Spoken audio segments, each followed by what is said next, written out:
guys, welcome back to the channel Talks with Sanya, and in this video it is just an indicator to you all the people कि बहुत जल्द हमारे DHE के forms बंद होने वाले हैं। आज 25 तारीख हो चुकी है and 28 is the last day, मतलब कि 3 दिन रह गए हैं। आज का पूरा दिन है आप लोगों के पास 26, 27 एंड 28।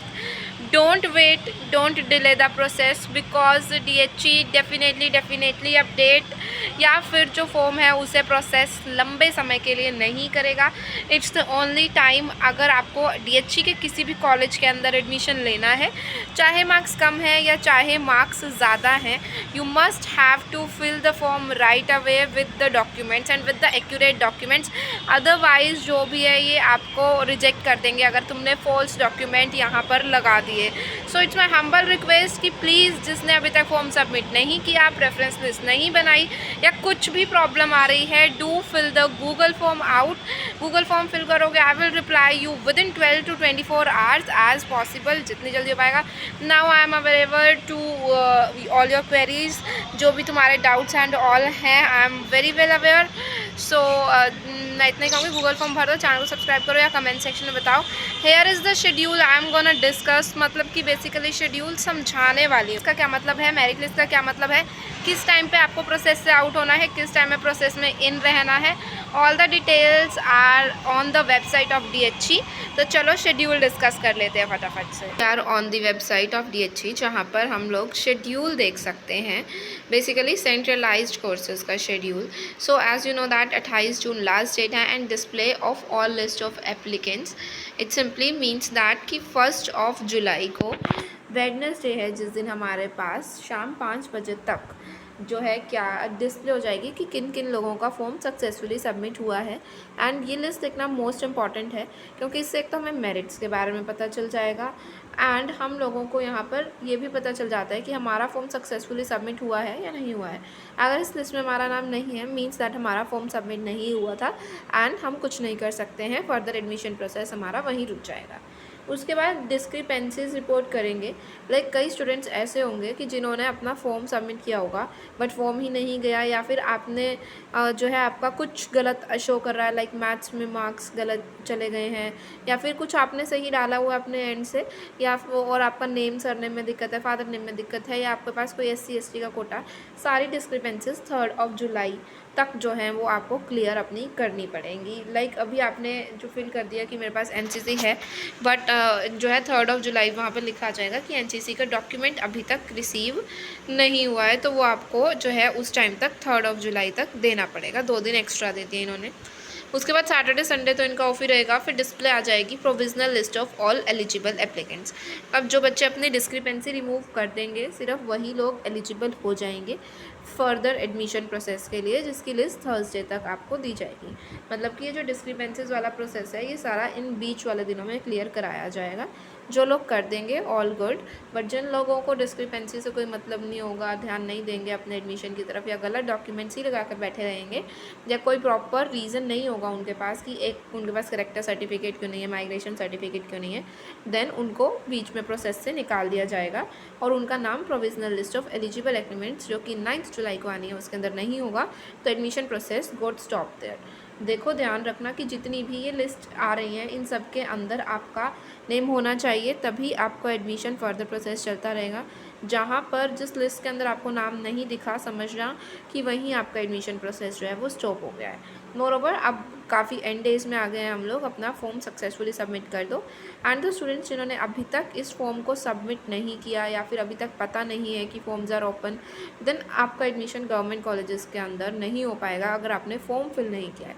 अगर फॉर्म फिल कर दिया एंड मार्क्स कम है, फिर भी देयर आर चांसेस कि आपका एडमिशन हो जाएगा, बट अगर तुमने फॉर्म ही फिल नहीं किया है then there are no chances. उसके बाद आता है हमारे पास that is display of provisional list of applicants who have been allotted college. यहाँ पर 11 जुलाई सैटरडे 2 बजे आप सबको आपके कॉलेजेस जो हैं वो अलॉट हो जाएंगे, मतलब आपको आप सबके कॉलेजेस मिल जाएंगे कि आपका SG में हुआ, DAV में हुआ, और उसके बाद फर्दर कॉलेज चेंज करना या फिर सेकेंड लिस्ट आना, वो सबकी गाइडेंस फर्दर वीडियोज़ के अंदर आपको मिलती रहेगी। तो ठीक है, जिनका फॉर्म अलॉट हो गया है और इन्होंने लिखा है कि शेड्यूल देंगे आपको ये फ़ीस पेमेंट का, उस शेड्यूल में ही पेमेंट होगी और अगर आगे पीछे पेमेंट होती है तो प्रॉब्लम आ जाएगी। मोर ओवर इन्होंने ये भी लिखा है कि एडमिशन जो स्पोर्ट्स कैटेगरी के हैं वो ग्रेजुएशन के सर्टिफिकेशन जो भी होगा इशूएंस हो जाएगा graduation certificate sports department Chandigarh से, उसके बाद ही आप अपना कोटा जो है बुक कर सकते हो स्पोर्ट्स की फॉर्म में।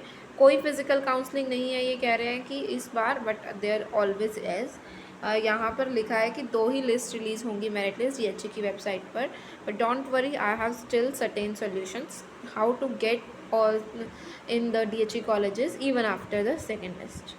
ऑनलाइन सेंट्रलाइज एडमिशन शेड्यूल जो है प्रोस्पेक्टस के अंदर दिया है और ये भी लिखा है इन्होंने कि मान लो EWS के अंदर आपने लगाई है, एक वैसे आपको एक चीज़ बता देती हूँ, सपोज़ यू हैव EWS या फिर SC कोटा, दोनों की सीट्स फुल हो गई हैं एंड आपने अभी तक इनके हिसाब से मार्क्स कम है आपके, तो आपको जनरल में शिफ्ट कर दिया जाता है। मोर ओवर इन्होंने लिखा है कि अगर if an applicant having reserved category falls under general category in the merit list, तो एप्लीकेंट को एडमिशन जनरल कैटेगरी के अंदर ही दिया जाएगा। मतलब कि अगर आपका SC का आपने सर्टिफिकेट लगाया वो रॉन्ग था या पिछले साल का था तो कैंसिल आपको माना जाएगा, जनरल कैटेगरी में माना जाएगा। अगर आपने EWS लगाया, आपका EWS फेक निकला तो ये ऑटोमेटिकली हटा के तुम्हें जनरल में डाल देंगे, तुम्हारा फॉर्म रिजेक्ट नहीं करेंगे, इन्होंने ये लिखा है। And specially for OBC people, जो कि OBC है वो जनरल कैटेगरी के अंदर ही काउंट होते हैं, उनके लिए कोई स्पेशल से अलग कोटा DHE नहीं प्रोवाइड कर रहा है। ऑल द एडमिशन्स जो होंगे वो वेरिफिकेशन जब तक नहीं होती पंजाब यूनिवर्सिटी से तब तक प्रोविज़नल रहेंगे, इन्होंने साफ साफ लिखा है। वेट, अगर कोई भी डॉक्यूमेंट आपका फॉल्स, इनकरेक्ट या कंसील्ड पाया गया किसी भी स्टेज पे तो आपका एडमिशन वहीं कैंसिल हो जाएगा और पैसे भी वापस तुमको नहीं देखने को मिलेंगे। इम्पॉर्टेंट इंस्ट्रक्शंस से पहले मैं फ़ीस शेड्यूल जो है वो डिस्कस करना चाहती थी आप सब लोगों के साथ कि फ़ीस शेड्यूल अभी मुझे लगता है कि वीडियो काफ़ी लंबी हो जाएगी, बट इन्होंने यही जो ऊपर मैंने आपको सारी इंस्ट्रक्शंस यहाँ डेट वाइज जो बताई है ना वो सारी यहाँ पर नीचे लिखी हैं, तो आप समझ गए हैं बहुत सारी चीज़ें। और एक चीज़ें ध्यान रखना, ये फ़ीस पेमेंट की थोड़ी सी इंस्ट्रक्शंस कि फ़ीस पेमेंट अगर तुम प्राइवेट कॉलेज में एडमिशन ले रहे हो ST DAV एंड ऑल में तो तुम्हें उनकी वेबसाइट पर पे करना होगा, but still if you are in government college then DHE की वेबसाइट पर पे होगा। और अगर तुम फ़ीस पे कर देते हो within the schedule of 24 hours then आपकी सीट बुक हो जाएगी and you must have to wait for 24 hours confirmation के लिए कि आपकी फ़ीस उन तक पहुँची भी या नहीं, या बैंक में अटक गई या कोई इशू तो नहीं आ गया बीच में। जो एप्लीकेंट्स जो होंगे ये देखो, विलिंगनेस फॉर्म की बात भी की गई है जो कि 15 जुलाई को है। What is willingness form, how to fill it, how to use it for changing your college, ये सारी कैसे हैं ये हम आगे फ्यूचर में डिस्कस करेंगे। Moreover as well instruction second counselling के बारे में भी, बट अभी ये फर्स्ट काउंसलिंग की इंस्ट्रक्शंस थी, अभी इनको आपको इतना ही ध्यान रखना है। फ़ीस शेड्यूल भी हम नेक्स्ट वीडियो के अंदर डिस्कस करेंगे। अभी जितनी बातें बताई हैं उनको बहुत ध्यान से याद रखना, चैनल को सब्सक्राइब करके रखना एंड डेफिनेटली शेयर ज़रूर कर देना ये वीडियो अपने फ्रेंड्स के साथ। मोर ओवर मिलूंगी आप सब लोगों से in the next video. Till then bye bye and जय हिंद।